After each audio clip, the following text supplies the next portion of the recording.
এ election সাগর মাছ ধরস, আমি ratio সাগর মাছ ধরতে পারি, কিন্তু যে বাজারে আমার ভিডিওটা দেখবেন, শেয়ার করবেন। ইলেকশন কি মাছ ধরে, আজকে আমি অরিজিনাল খাঁটি দেশি মাছ এনে দেখাই আপনারা দুইটা। উত্তর না আজকে আমি নামছি সাগরও, আপনারা আমার সাথে থাকবেন। আমি যে তোর পাইছি না উত্তর তোমরা যাইও না। ধন্যবাদ।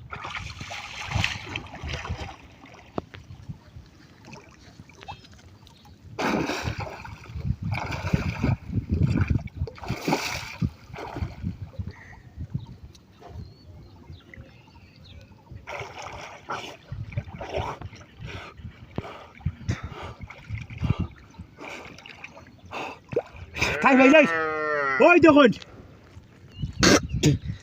দেশি ট্যাংরা নিয়ে আইছি, কিন্তু আমি যদি 5-7টা বুট দেই না হইলে ওইটা আর 10টা ধরতে পারবো। কিন্তু যে বাজারে আমার ভিডিওটা দেখবেন, এর সবজির কাছে পৌঁছে দিবেন শেয়ার দিয়ে। ধন্যবাদ।